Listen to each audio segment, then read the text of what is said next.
जैसा कि हम लोग इस चैप्टर में हम लोग पढ़े थे क्या, विद्युत धारा के बारे में पढ़े थे। ठीक है, विद्युत धारा, इस चैप्टर का नाम है विद्युत धारा के रासायनिक प्रभाव। एनसीईआरटी का चैप्टर है विद्युत धारा का रासायनिक प्रभाव। विद्युत धारा का रासायनिक प्रभाव में हम लोग ये जो है इंट्रोडक्शन यहाँ से शुरुआत विद्युत धारा के बारे में किया गया था कि विद्युत धारा होता क्या है, विद्युत धारा काम कैसे कैसे करता है। ठीक है, विद्युत धारा का क्या क्या जो है उपयोग है और क्या क्या जो है कैसे जो है उत्पन्न होता है और क्या क्या काम करता है।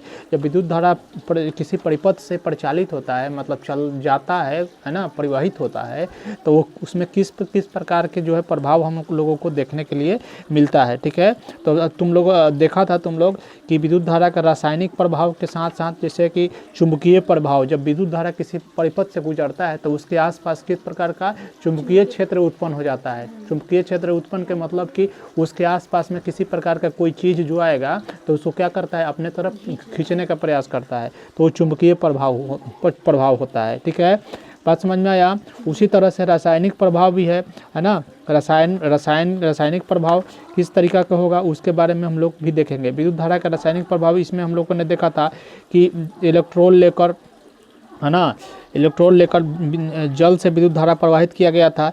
तो कार्बन के छड़ था, एक तो कार्बन के छड़ था और दोनों को अलग अलग बैटरी से जोड़ कर क्या किया गया था, प्रवाहित किया गया था। तो जल में क्या प्रवाह हुआ था, क्या परिवर्तन हुआ था, उसमें देखा गया था। फिर चुंबकीय जो है बल को जानने के लिए, चुंबकीय बल को जानने के लिए एक विद्युत घंटी का प्रयोग करके उसमें परीक्षण किया गया था कि उसमें क्या क्या परिवर्तन होता है। ठीक है, इतना बात समझ में आ गया था। विद्युत धारा मुख्य रूप से होता क्या था, ये सब चीज़ हम लोग समझ चुके थे, है ना, उसको समझाने की जरूरत नहीं है ना। अब क्या देखना है, विद्युत लेपन। क्या देखना है, विद्युत लेपन क्या होता है इसके बारे में हम लोग देखेंगे। ठीक है, विद्युत लेपन मुख्य रूप से क्या है, लेपन के मतलब होता है कि किसी भी चीज़ पर जो है ना, जैसे कि जैसे दीवार है, ठीक है, तो ये दीवार में प्लास्टर नहीं हुआ है, लेकिन इसमें कभी ना कभी प्लास्टर होगा, है ना। तो एक तरह से इस पर क्या किया जाएगा, लेपित किया जाएगा किसी भी चीज़ को। अगर लेपित करके उसको एक एकदम सिंपल जो है बनाया जाएगा, ठीक ना, सुडौल बनाया जाएगा। उसी तरह से बहुत सारा क्यों प्लास्टर क्यों करना जरूरी है, क्यों किया जाता है, दीवार को प्लास्टर क्यों किया जाता है? हाँ, जंगली जानवर प्लास्टर से सांप आता है। अच्छा, मुख्य रूप से प्लास्टर इसलिए किया जाता है कि ये जो है दीवार जो है मजबूत रहे, ठीक ना, दीवार क्यों क्या रहे, मजबूत रहे और ज़्यादा दिन तक चले, टिकाऊ रहे, ठीक ना, इसमें क्षरण जल्दी नहीं हो, ठीक ना। ऐसे रहेगा तो कहीं पैसे मारोगे तो जल्दी उसमें से ईंट जो है, सीमेंट वगैरह जो झड़ जाएगा। लेकिन यही जब चीज़ प्लास्टर हो जाएगा, ऊपर से कुछ लेप चढ़ जाएगा, है ना, तब नहीं झड़ता है, वो एक तरह से अच्छा हो जाता है, दिखने में अभी अच्छा लगता है। ऊपर से प्लास्टर करके प्लास्टर ही नहीं छोड़ा जाता है, बल्कि ऊपर से पेंट भी मारा जाता है, ना। क्यों? क्योंकि प्लास्टर खराब ना हो, है ना, यानी कि दीवार खराब ना हो इसलिए प्लास्टर लगाया गया, अब प्लास्टर खराब ना हो इसलिए पेंट लगाया गया। इतना बात समझ में आ रहा है? तो इसलिए किया गया कि यानी कि लेपित किया गया, है ना। तो उसी तरह से जब हम लोग इस क्षेत्र में पढ़ते हैं, फिजिक्स में पढ़ते हैं, तो किसी भी धातु को आज बहुत दिनों तक सुरक्षित रखने के लिए, क्या सुरक्षित रखने के लिए उस पर लेपन किया जाता है। क्या किया जाता है? लेपन किया जाता है। इसी को विद्युत लेपन कहते हैं। बात समझ में आया?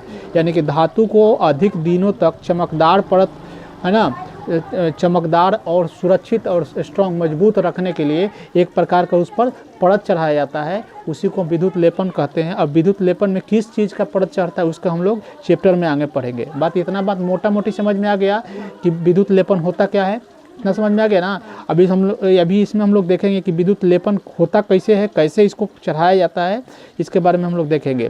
तो कह रहा है कि नई साइकिल का हैंडल तथा पट्टियों के रिम कितने चमकदार होते हैं। साइकिल का जो हैंडल होता है चमचम करते रहता है, वैसा कि वो भी लोहा का बना हुआ है ना, लेकिन वो इतना चमचम क्यों कर रहा है, उतना वाइट उतना चमचम क्यों करते रहता है। पैंडल हो गया चाहे हैंडल हो गया, तथापि है ना, दुर्घटनावश इसमें खरोंच पड़ जाता है तो चमकदार परत उतर जाता है और इसके नीचे की परत इतनी चमकदार नहीं होती है।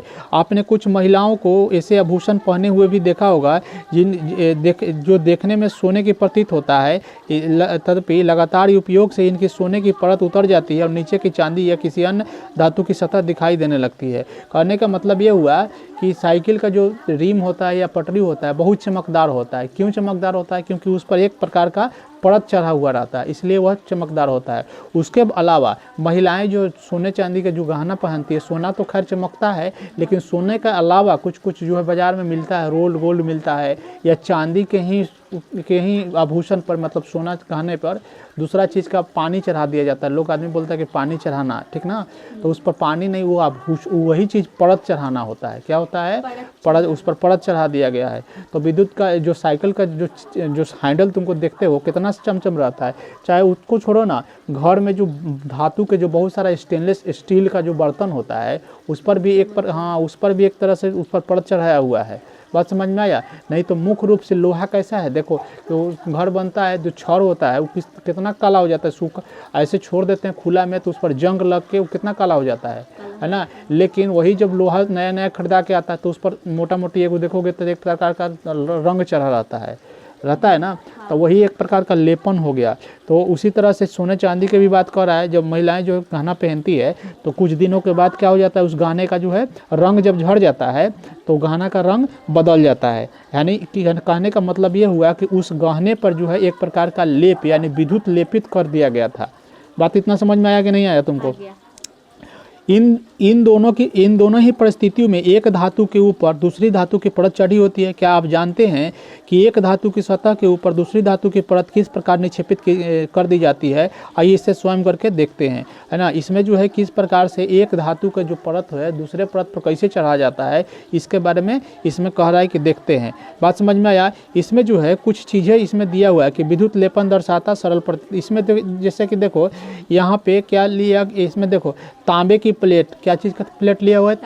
तांबा समझते हो ना, तांबा का प्लेट ले लिया, एक तो तांबे की प्लेट, इधर भी तांबे का प्लेट ले लिया, ठीक है, और नीचे कॉपर सल्फेट का विलयन ले लिया, कॉपर सल्फेट विलयन ले लिया, ठीक है, और उसे जो है बैटरी से जोड़कर चलाते हैं, ठीक ना।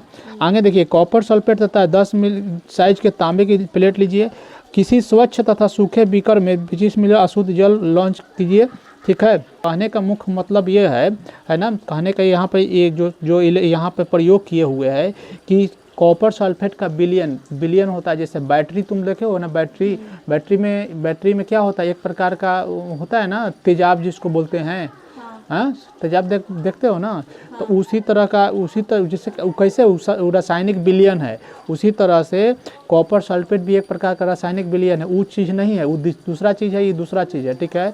तो कह रहा है कि कॉपर सल्फेट का विलयन ले लीजिए, है ना, कुछ बीकर का मतलब होता है कुछ डब्बा में, है ना, कुछ डब्बा में ले लीजिए। जैसे बैटरी रखने वाला कैसे वो डब्बे होता है, बैटरी क्या है, एक तरह से डब्बा है, उसमें प्लेट लगा के भरा हुआ बनाया हुआ जाता है, तो उसको ले लीजिए और उसमें 2 प्लेट लगाइए। 2 प्लेट का मतलब होता है कि जब बैटरी में देखते हो ना कि 2 प्लस माइनस चार्ज वाला रहता है ना, तो 2 प्लेट लीजिए, उसको एक बैटरी से जोड़ दीजिए, ठीक ना। और उसमें जो है कुछ चीज़ कॉपर सल्फेट विलयन में तनुक सल्फ्यूरिक अम्ल डालने के लिए उसमें तनुक सल्फ्यूरिक अम्ल को भी डाल दीजिए, है ना, और धोकर सुखा दीजिए और उसको फिर कुछ समय बाद क्या कीजिए, उसको जो है बैटरी से जोड़ दीजिए। बैटरी से जोड़ने के बाद कुछ समय छोड़ दीजिए। छोड़ोगे तो तुमको पता चलेगा कि एगो प्लेट जो है 2 प्लेट है ना, तो एगो प्लेट से जो है कुछ धातु है ना धीरे धीरे जाकर उस प्लेट के ऊपर चढ़ गया, उस प्लेट के ऊपर धीरे धीरे है ना लेपित हो गया, चढ़ गया। तो उसी तरह से विद्युत जब बैटरी हटाओगे देखोगे तो तुमको पता चलेगा कि एक दूसरा पहला प्लेट है वो थोड़ा सा कम पतला हो गया, ये वाला प्लेट ज़्यादा थोड़ा सा मोटा हो गया। क्यों? क्योंकि इसके जो इससे ई जब झड़ रहा है ना तो उस पर जाकर बैठ जा रहा है। बात समझ में आया? यानी कि इसका चीज़ जाकर उस पर लेपित हो गया, तो इसको विद्युत लेपन कहते हैं। बात समझ में आया? चलिए, जब कॉपर सल्फेट विलयन में विद्युत धारा प्रवाहित की जाती है तो कॉपर तथा सल्फेट में वियोजित हो जाती है ना, कॉपर तथा सल्फेट में वियोजित हो जाती है। स्वतंत्र कॉपर तांबा बैटरी के ऋण टर्मिनल से संयोजित होकर इलेक्ट्रोड की ओर आकर्षित होता है तथा उस पर निक्षेपित हो जाती है। वही बात इसमें लिखे हुए है। बात समझ में आया? लेकिन विलयन से कॉपर के क्षय की पूर्ति कैसे होती है? है, कैसे होती है, दूसरे इलेक्ट्रोड से तांबे की प्लेट से बना है, समान मात्रा का कॉपर विलयन में घुल जाता है। इस प्रकार विलयन से जो कॉपर कम हुआ वह विलयन में पुनः स्थापित हो जाता है। यह प्रक्रिया चलती है। इसका अर्थ यह हुआ कि विद्युत लेपन प्रक्रिया में एक इलेक्ट्रोड से कॉपर दूसरे इलेक्ट्रोड पर स्थानांतरित हो गया। कहने का वही मतलब हुआ कि एक इलेक्ट्रोड से जो कॉपर जो विलयन है एक इलेक्ट्रोड से हटकर दूसरे इलेक्ट्रोड पर क्या हो गया, चढ़ गया, लेपन हो गया। उसी को विद्युत लेपन बोलते हैं। बात समझ में आया कि नहीं आया? आ गया। जैसा का उदाहरण हम बताए, शुरुआती में उदाहरण इसमें दिया हुआ है कि बहुत सारा गहना जो है जिस पर विद्युत लेपन कर दिया जाता है ना। हाँ। बात समझ में आया? चलिए, विद्युत लेपन द्वारा किसी पदार्थ पर किसी वांछित वस्तु की परत निक्षेपित करने की प्रक्रिया को विद्युत लेपन कहते हैं, है ना। माने एक जगह से एक परत से दूसरे परत पर वह वांछित वस्तु को चढ़ाने की जो प्रक्रिया होता है उसको विद्युत लेपन कहते हैं। यह विद्युत धारा के रासायनिक प्रभाव का एक सर्वाधिक मान्य उपयोग है। यही जो है विद्युत धारा का क्या है, रासायनिक प्रभाव हुआ। ये कैसे हुआ? जब तक विद्युत धारा उसमें प्रवाहित नहीं होगा तब तक लिए काम नहीं होगा, मतलब एक जगह से दूसरे परत पर नहीं चढ़ेगा। तो इसका मतलब हुआ कि विद्युत धारा का रासायनिक प्रवाह की वजह से यह चीज़ हो रहा है। विद्युत लेपन अत्यंत उपयोगी प्रक्रम है। विद्युत लेपन क्या है? अत्यंत उपयोगी है। उद्योग में धातु की वस्तुओं पर किसी दूसरी धातु की पतली परत विलोपित करने के लिए इसका व्यापक रूप से उपयोग किया जाता है। उद्योग किसको बोलते हैं? इंडस्ट्री में, जो कारखाना होता है उसको इंडस्ट्री में क्या किया जाता है कि एक परत से दूसरे परत पर चढ़ाने के लिए इस प्रकार का विद्युत लेपन प्रक्रिया जो है अपनाया जाता है। विलेपित किए जाने वाली धातु की परत से कुछ ऐसे वांछित गुण होते हैं जो उस वस्तु की धातु में नहीं होते हैं जिस पर निक्षेपण किया जाता है। उदाहरण के लिए अनेक वस्तुएं हैं, जैसे कार के कुछ भाग को, जैसे कि स्नान गृह की टोटी, है ना, गैस बर्नर, साइकिल का हैंडल जो है वो सब क्या है, एक तरह से उसका जो है उस पर विद्युत लेपित किया हुआ भाग होता है ना। पहियों के रिम, साइकिल के जो रिम होता है, चक्का, है ना, वो भी है। क्रोमियम का लेपन से किया जाता है। इस सब पर क्या किया जाता है? क्रोमियम के लेपन। क्रोमियम नाम का जो है ना, क्रोमियम है ना, उसको से उस पर लेपित किया जाता है जिससे वो उतना चमकदार दिखता है। स्टील के बर्तन जो है कितना चमकदार दिखता है, क्योंकि उस पर क्रोमियम का परत चढ़ाया हुआ है। बात समझ में आया? क्रोमियम के परत से कोई भी वस्तु जो है चमकदार दिखने लगता है। क्रोमियम चमकदार दिखाई देता है। यह संक्षारित नहीं होता है। संक्षारित का मतलब होता है हटना, टूट झड़ना। हाँ, यह खरोच का प्रतिरोध करता है। तथापि क्रोमियम महंगा है तथा किसी पूरी वस्तु को क्रोमियम से बनाना आर्थिक दृष्टि से व्यवहारिक नहीं है ना। तो सवाल यह उठना चाहिए ना कि जब क्रोमियम से बना वस्तु जो है बहुत चिकना होता है, चमकदार होता है, तो उस पर लोहा के बनाने की क्या ज़रूरत है? क्रोमियम के बना देंगे, है ना। तो इसलिए नहीं बनाया जाता है क्योंकि क्रोमियम जो है बहुत जो है महंगा होता है। क्या होता है? महंगा होता है। तो उसको पूरी तरह से बनाना, उस चीज़ से पूरी तरह से बनाना नुकसानदायक होगा, इसलिए नहीं बनाया जाता है। ठीक है, इसलिए वस्तु को किसी सस्ती धातु से बनाया जाता है और इस पर केवल क्रोमियम की परत ही निक्षेपित की जाती है। आभूषण बनाने वाले सस्ती धातुओं पर चांदी तथा सोने का विद्युत लेपन करते हैं। ये आभूषण देखने में, है ना, आभूषण जो बनाता है, आभूषण किसको बोलते हैं? सोना चांदी को। आभूषण बनाने वाले सस्ती धातुओं पर चांदी तथा सोने का विद्युत लेपन किया जाता है। ये आभूषण देखने में चांदी या सोने के प्रतीत होता है, मतलब देखने में तो सोने या चांदी जैसा लगता है, लेकिन वास्तव में अपेक्षाकृत बहुत सस्ते होते हैं। इसको रोल गोल्ड का सोना चांदी जो महिला पहन लेती है। खाद्य पदार्थों के भंडारण के लिए उपयोग किए जाने वाले टीन के डिब्बे में लोहे के ऊपर टीन का विद्युत लेपन किया जाता है। टीन लोहे से कम प्रतिक्रियाशील होता है। इस प्रकार खाद्य पदार्थ लोहे के संपर्क में नहीं आते हैं और ख़राब होने से बच जाते हैं। खाद्य पदार्थ में जो खाने वाला चीज़ होता है ना, तो उसको अगर लोहा के चीज़ में, लोहा का डब्बा है ना, तो उस प्रकार के जो है लोहा के डब्बा में जो है टीन का लेपन किया जाता है। किसका? टीन के लेपन कर देने से क्या हो जाता है? वो खराब जल्दी नहीं होता है, खाना से प्रक्रिया नहीं करता है और खाना खराब नहीं होता है। बात समझ में आया? पुलों तथा स्वचालित वाहनों को प्रबल बनाने के लिए लोहे का उपयोग किया जाता है। यद्यपि लोहे में संक्षारित होने तथा जंग लगने की प्रवृत्ति होती है, अतः इसे संक्षारण तथा जंग लगने से बचाने के लिए लोहे पर जिंक की परत निक्षेपित कर दी जाती है। लोहा से बना हुआ चीज़ जो है जल्दी जो है संक्षारित होता है, मतलब ख़राब होता है ना। तो उसको वो जल्दी ख़राब ना हो उसके लिए क्या किया जाता है, उस पर जिंक की क्या किसका जिंक जस्ता जिसको बोलते हैं, आगे चल के पढ़ने के लिए मिलेगा कि जिंक क्या है ना, तत्व है, उसको उस पर लेपित कर दिया जाता है। किससे? विद्युत लेपन विधि द्वारा। कैसे? विधि द्वारा। हाँ, तो उससे निक्षेपित कर देने से जल्दी खराब नहीं होता है। बात समझ में आया? जैसे कि कुछ यहाँ पर चित्र दिया हुआ है, जैसे स्टील है, साइकिल का रिम है, ये सब जो है कितना साफ दिखने में लगता है, क्योंकि इस पर विद्युत लेपन कर दिया गया है।